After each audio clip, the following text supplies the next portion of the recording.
Okay, good morning kada tayo aming kaabsa. Morning. So, mapatay iti Sunday school tayo.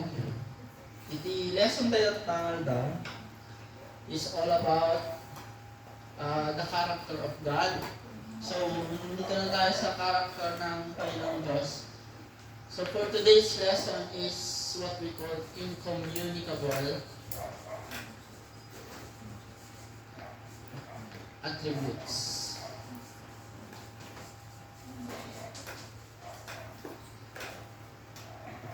So, nung panagtibang ko, kapag sumat ni Cheque, mostly nga daw tanda, ID. Diba? So, ang ginagawa ko, na-open ko yung wallet ko, then binibigay ko yung driver's license ko. So, kung titignan nyo yung kung meron ko yung driver's license, may makikita kayo doon kung anong color ng mata, anong blood type ninyo, ano yung skin color ninyo, may conditions pa kayo, malabo ba ang mga mata nyo, at kung kailan ka pinanganak, gano'n.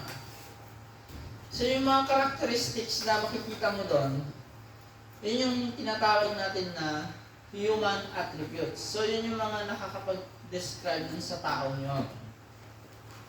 So dito sa pag-aaral natin sa Doctrine of God, ang primary concern natin dito is ma-develop yung pagkakaintindi natin kung ano ang mga attributes ng Panginoon at kung sino pa talaga siya. So, titignan natin yung mga specific na characteristics ng Diyos. For example is holiness, immutability, siya ay hindi nagbabago, is infinity, siya ay walang hanggan. Titignan natin ang mas maayos na pagkakaintindi kung sino ba talaga ang Panginoon. So, kailangan nating ihiwalay ang karakter ng Panginoon kasi may dalawang klase ang distinction dito.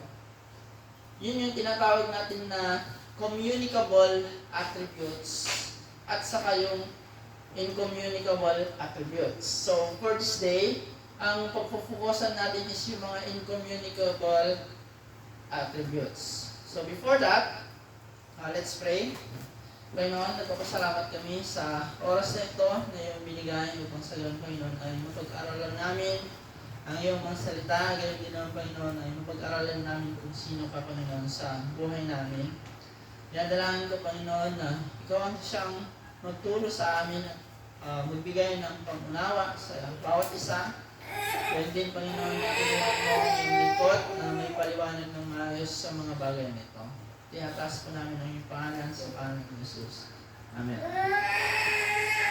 So, pag sinabi natin communicable, ibig sabihin is yung nakatransfer sa isang tao, galing sa isang tao, then mapupunta sa isang tao. Yun yung tinatawag natin na communicable attributes. For example, ngayon, panahon ng pandemic, pag yung isang tao is nagkasakit, most likely, hinahanap nila yung mga close contacts. Kasi nga, communicable yung disease, yung sakit.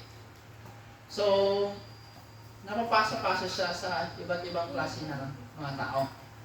Yun yung example ng communicable. Ganun din naman, dun sa attributes ng Panginoong Diyos, yung pag sinabi natin communicable attributes, yun yung mga pwede mong ipasa ng Panginoon sa mga creature, sa ating mga tao. Sa kabilang banda, yung incommunicable attributes, yun yung mga hindi pwedeng ipasa ng Panginoon sa atin. Okay? So yun yung tututukan natin ngayon. And hopefully, next week is yung communicable attributes. So, yung incommunicable attributes ng Panginoong Diyos ay hindi pwedeng ipasa sa ating mga tao. Kahit na ang Panginoong Diyos ay hindi niya pwedeng ipasa yon or i-communicate sa atin kasi nga siya lang yung meron noon. So, may mga nagtatanong, posible ba na ang Panginoong Diyos is makagawa ng mas maliit na Diyos or Diyos din na kagaya niya? Ang sagot doon is, hindi, of course. Kasi nga, wala siyang katulad. Meron yung mga pilosopo na laging sinasabi, kung makapangyarihan ng Diyos, sabi nila, kaya bang gumawa ng Panginoong Diyos ng bato na hindi niya kayang buhatin? So, something like that. Yung mga questions na gano'n is very foolish. Nagmaag ko na ng Ilocano. I mean, kung ang Panginoong Diyos is gagawa siya ng Diyos ulit, anong resulta nun? Meaning, yung resulta is creature yung Diyos na gagawin niya. At kung creature yun, meaning, nakadepende pa rin siya sa Panginoong Diyos. Kung ginawa siya ng Panginoong Diyos, meaning, may mga attributes na wala doon sa ginawa ng Panginoon na nandun pa rin sa Panginoong Diyos. For example, hindi pwedeng gawin ng Panginoon na gumawa siya ng isang bagay na independent, na hindi umasa sa iba, or eternality, walang hanggan, or yung hindi nagbabago na bagay. Kasi nga, ang Panginoong Diyos lang ang mayroong mga attributes na gano'n. So, i-examine natin ngayon yung pagkakaiba ng communicable at incommunicable attributes ng Panginoong Diyos. Kasi, napaka-importante ito sa buhay ng mga Kristiyano. So, pwede natin i-note dito, in other words, God is a simple being. Ibig sabihin, hindi parte-parte ang Panginoon. Wala siyang mga parts. Pag yung tao, meron tayong body parts, di ba? Meron tayong paa, meron tayong kamay, mata, kidney, lungs, etc., puso. Kapag nabuo lahat ng mga anatomy ng tao, masasabi natin na isa siyang tao. Ang Panginoong Diyos is hindi siya ganon. Na kung wala siyang paa is hindi na siya Diyos, or kung wala siyang kamay, hindi na siya Diyos. So, ang Panginoong Diyos, mga kapatid, kung ano siya, ay yun siya. Nung tinanong ni Moses kung anong pangalan ng Panginoong Diyos sa Exodus, ako nga, kung ano. Kasi kung ano yung pagkakaalam mo sa Panginoon, yun na yun. Yun na yun. Ang simplicity ng Panginoon, hindi dun sa bagay na simple lang siya. But then, ang sinasabi natin dito, kapag sinabi natin na ang Panginoong Diyos is walang katulad, meaning, for example, ang Panginoong Diyos ay banal. Siya ay matuwid. Siya ay hindi nagbabago. Siya ay makapangyarihan sa lahat. Di ba? Lagi natin sinasabi ng Diyos ng makapangyarihan. Ang pagkakaiba nito, ang pagiging makapangyarihan ng Panginoon ay banal na makapangyarihan, matuwid na makapangyarihan, at hindi nagbabago na kapangyarihan ng Panginoong Diyos. So, lahat ng character na ito na pwede nating describe ang Panginoon is nagbibigay ng kahulugan doon sa pagiging makapangyarihan niya.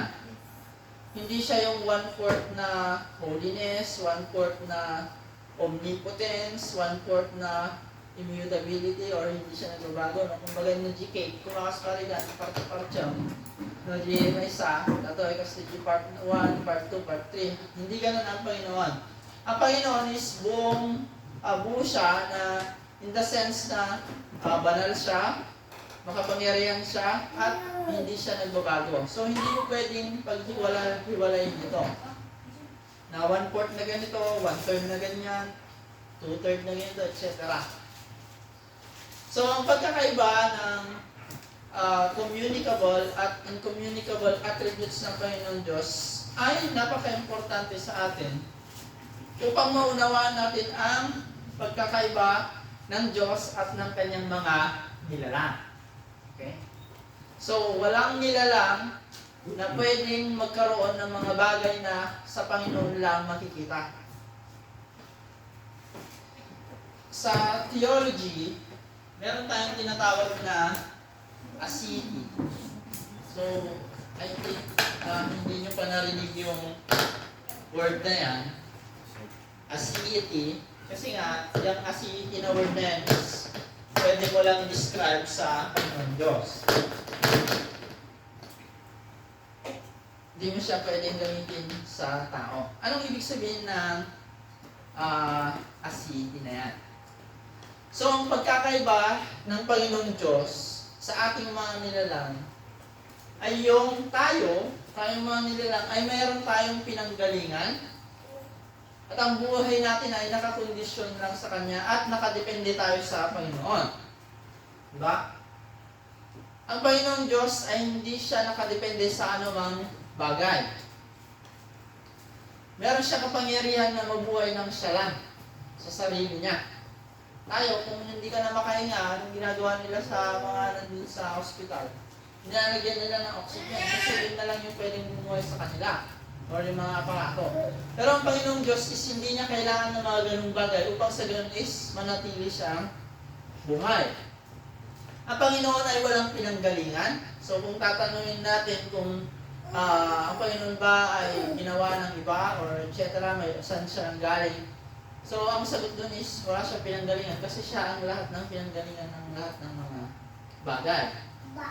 Ang ibig sabihin ng asiti is walang pinanggalingan ng Panginoon dahil siya mismo ay nandun na nung simula pa lang. So, kung halimbawa ito ang Panginoon, tatanungin mo kung saan galing ng Panginoon, walang sagot na mahahanap doon kasi nga sa Kanya na lahat ng galing ang mga bagay.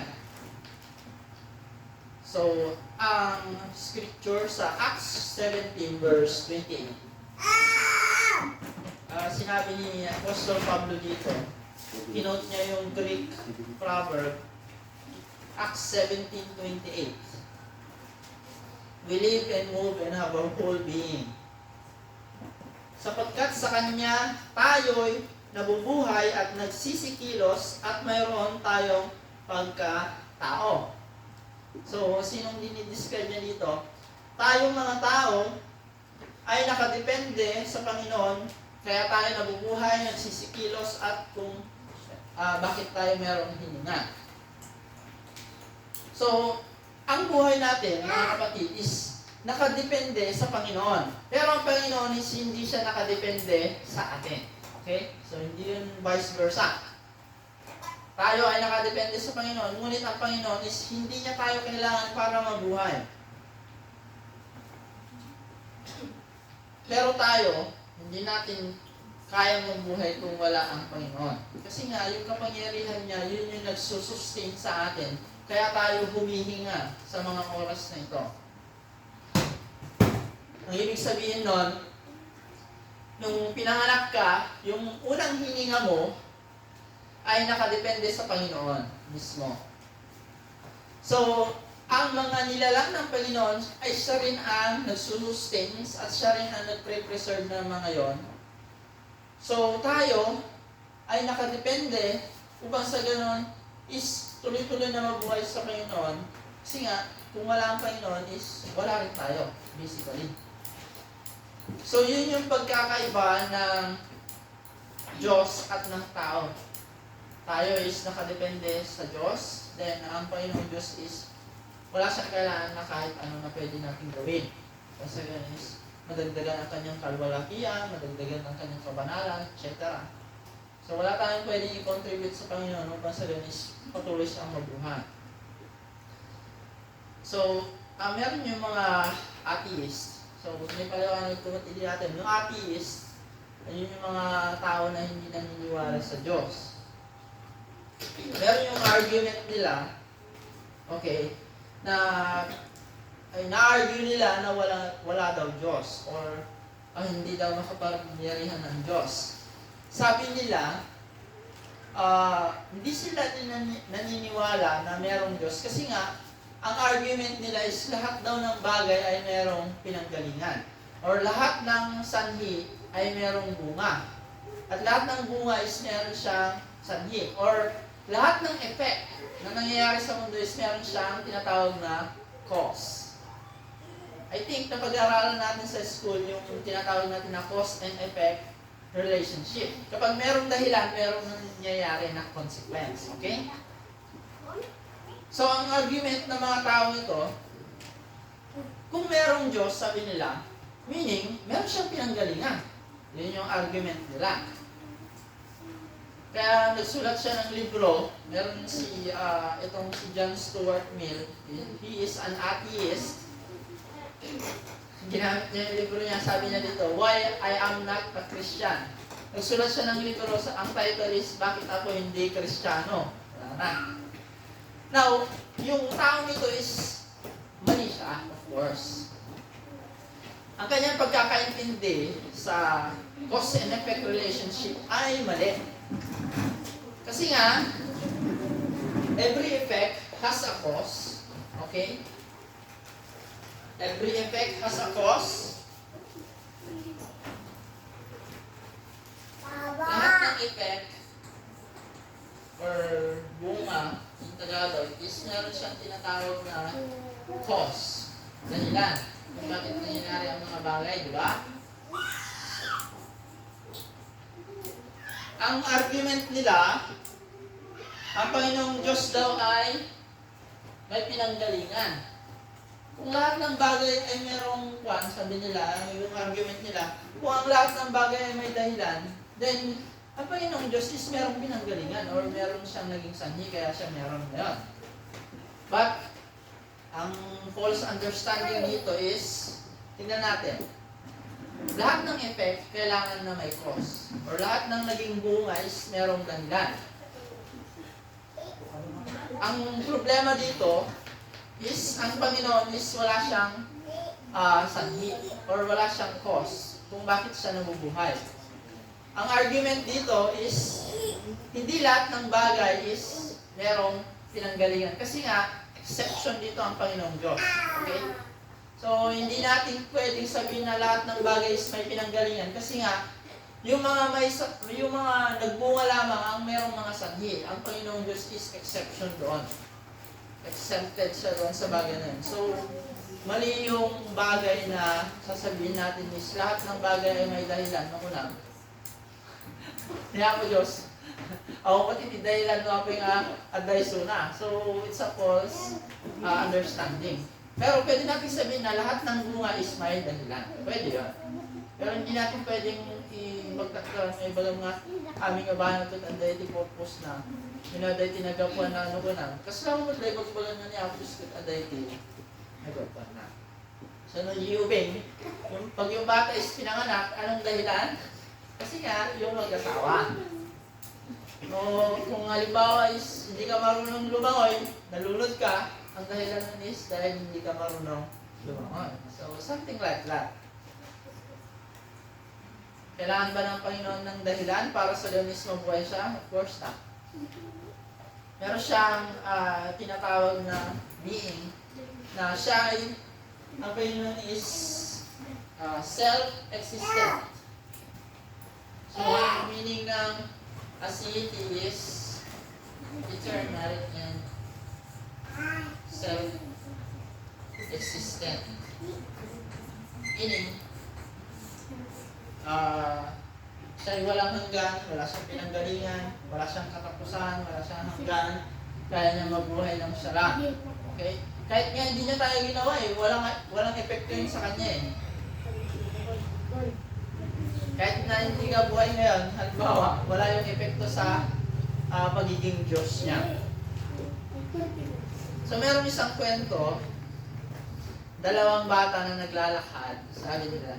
Sabi nung isa, saan nanggaling yung puno na yan? Wala na. Tapos sagot naman ng kaibigan niya, niya po Diyos tinagaramit na ita. Wala naman. Saan galing yung mga bulaklak na yan? Tanong na naman yung bata na isa. Si Lord ang gumawa ng mga bulaklak na yan. Tapos tinanong ulit ng isa, saan ka nga galing? Sabi niya, si Panginoong Diyos ang gumawa sa akin. And finally, tinanong ng isang bata dun sa kaibigan niya, saan galing ang Panginoon? Sabi niya, ganun. Ang sagot naman ng bata is, ginawa ng Panginoon ang sarili niya. Now, ang problema dun is, mali yun. Okay? Gusto niyang ipaliwanag kung saan galing yung lahat ng mga bagay. Tapos, nung tinanong siya ng kaibigan niya kung saan galing ang Panginoon, ang sagot niya is, ginawa ng Panginoon ang sarili niya. Meaning, mali yun kasi nga, hindi pwedeng gawin ng Panginoon ang sarili niya. Kasi kung kaya niyang gawin ang sarili niya, meaning, meron siyang pinanggalingan na dati sa yon, di ba? Yung mga tao is gumagawa sila ng tinatawag na replika. Okay? Pero hindi sila yon. Kahit na replika yon. Lahat ng school yata ngayon is merong rebulto ni Rizal, di ba? Replika daw ni Rizal. Ginawa nila upang sa ganun is maalala nila si Rizal. But then, ang Panginoon is hindi niya pwedeng gawin yung bagay na katulad niya kasi nga wala siyang katulad. Yun yun. So, kung tayo ay tinatawag na human being, ang Panginoong Diyos ang tinatawag natin na supreme being. Meaning siya yung nakakataas sa lahat ng mga nilalang dito sa lupa. Tayong mga tao, mga kapatid, is mahina tayo. We are fragile. Kung tayo ay naglakbay halimbawa ng walang tubig, or kahit na konting oras lang na wala kang oxygen na nalanghap, anong nangyayari sa'yo? Mamamatay ka. Ganoon din naman, ang tao, mga kapatid, is exposed siya sa mga sakit na pwedeng makamatay. Pero ang Panginoon, mga kapatid, is hindi siya pwedeng mamatay. Yun yung pagkakaiba. Kasi ang Panginoon is hindi siya nakadepende sa anumang bagay. Kasi meron siyang kapangyarihan na mabuhay ng siya lang. Na yun yung wala sa atin. Yung mga ibang tao, nagre-research sila kung paano daw mabuhay ng walang hanggan, or yung mga iba is gumagawa sila ng mga beauty products na kahit na 60 years old ka na is nagmumukha ka pa 15 years old or 16 years old. Diba? Ganun yung mga ginagawa ng mga mayayaman. Thank God, hindi tayo mayaman. Ang gusto natin is meron sana tayong buhay na walang hanggan na kaya natin mabuhay ng outside sa Panginoon. But then, hindi pwede kasi nga tayong mga nilalang ay nakadepende sa Panginoong Diyos. Hindi mo rin pwedeng sabihin na hindi ka mamamatay. Kahit na magulang ka ng gulay, mula nung pagkabata mo hanggang sa tumanda ka, mamamatay ka pa rin. Kahit na napakaganda ng diet mo, hindi ka nagulang ng matatabang pagkain, etc. Ganito, nakakain. Darating ang panahon na mamamatay ka pa rin kasi nga, wala kang kakayahan na mabuhay na ikaw lang. So we are dependent upon God. Okay? So yung aseity ng Panginoon, kung wala yan, kung hindi nabubuhay ang Panginoon, then walang bagay na meron ngayon sa mundo kung wala ang Panginoon. Yung theory ng mga scientist na Big Bang theory daw, na meron 10,000 billion years ago or 17,000 billion years ago na meron daw sumabog, ganyan, tapos nangyari yung universe, ganito, ganyan, tapos yung ibang theory is yung evolution, dati daw bakas tayo kanili at ang tao tayo. Kung wala ang Panginoon, walang mga bagay na meron ngayon. Mali yung theory na dati daw is walang bagay, tapos biglang nagkaroon. Kasi hindi yun posible. Hindi yun posible.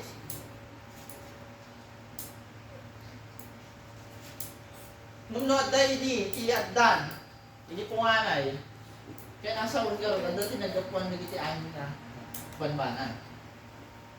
Okay? Diyan tilatin. So, daman tilatin tayo. Mr. Plato, this is what we call ex nihilo nihilo. Ex nihilo.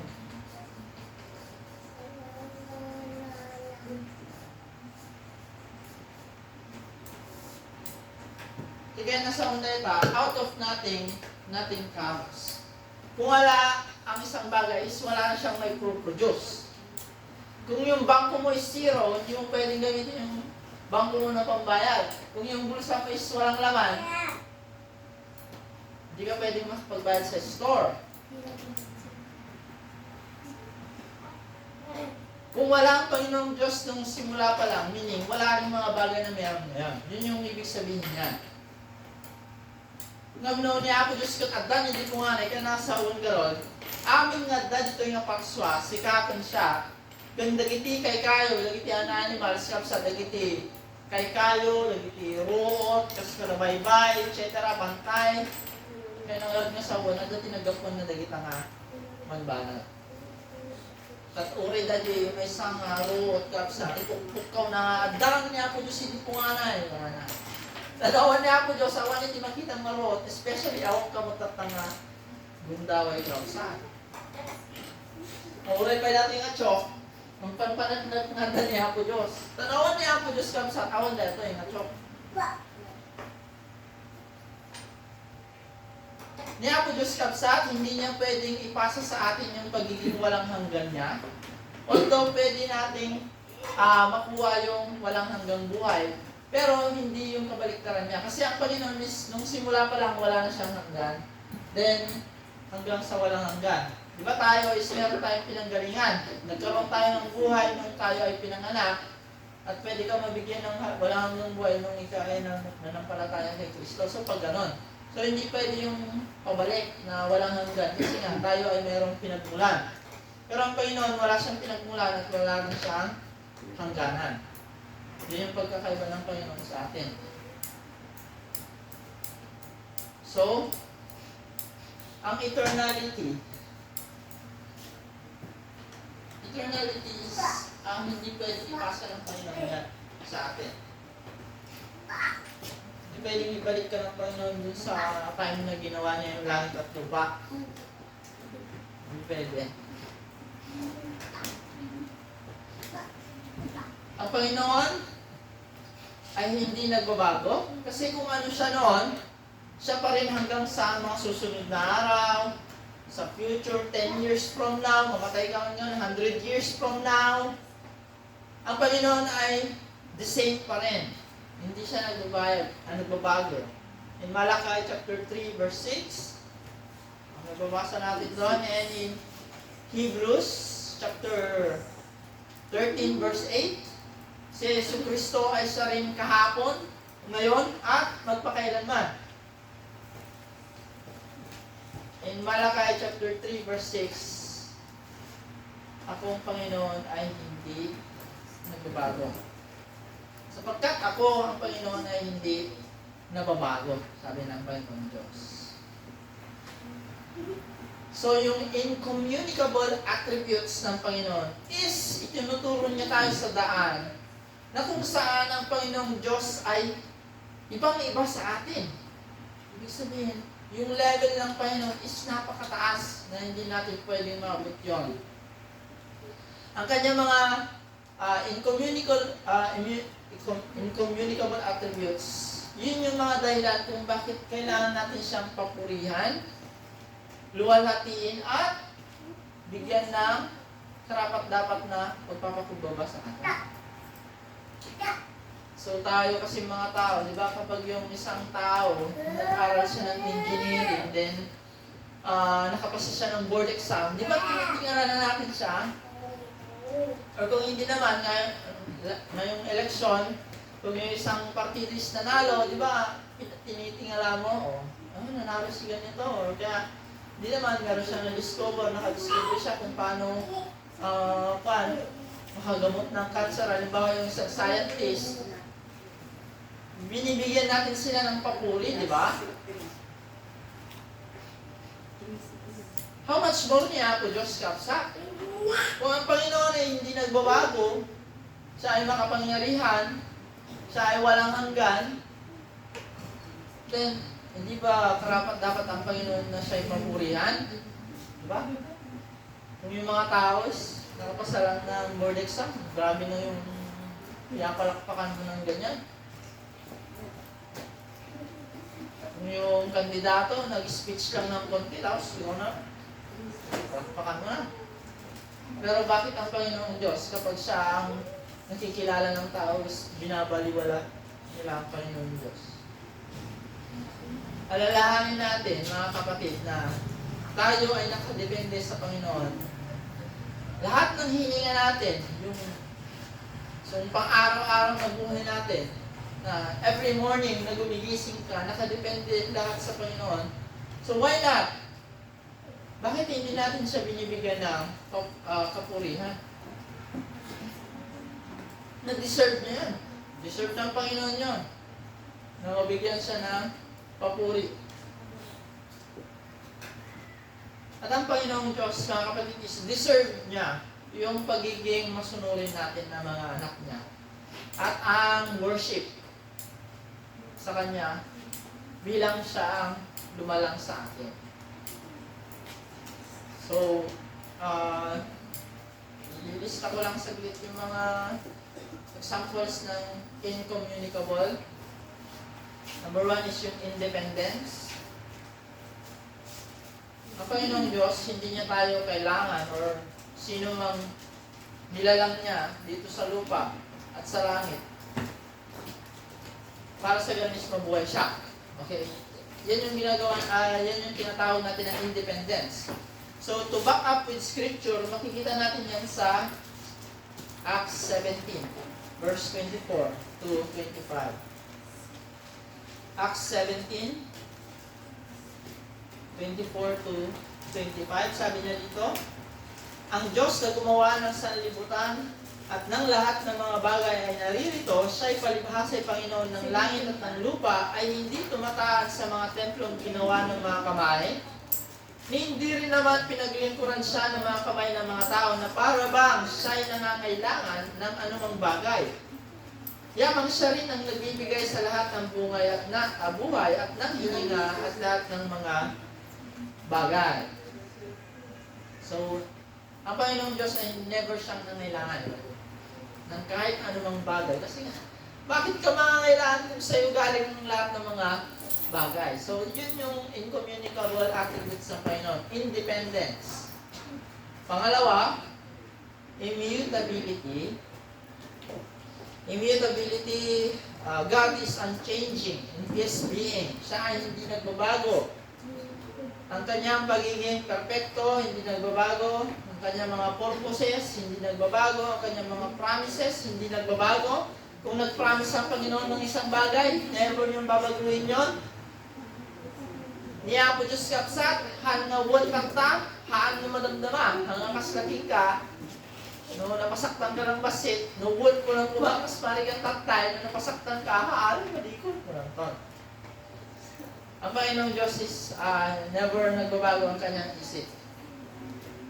Hindi nagbabago ang kanyang pasya sa mga bagay na sinabi na niya. Hindi nakadepende sa iyo ang Panginoon. Sa mga desisyon mo, hindi nakadepende ang Panginoon. So kung hindi nagbabago ang Panginoon, anong ibig sabihin nun? Pwede natin siyang pagkatiwalaan. Diba? Kayo ba? Pagkakatiwalaan nyo ba yung tao na pabago-bago yung isip? Hindi, di ba? Pero bakit ang Panginoon, hindi naman siya nagbabago? Mabuti naman siya. Pero bakit hindi natin kayang magtiwala sa Kanya?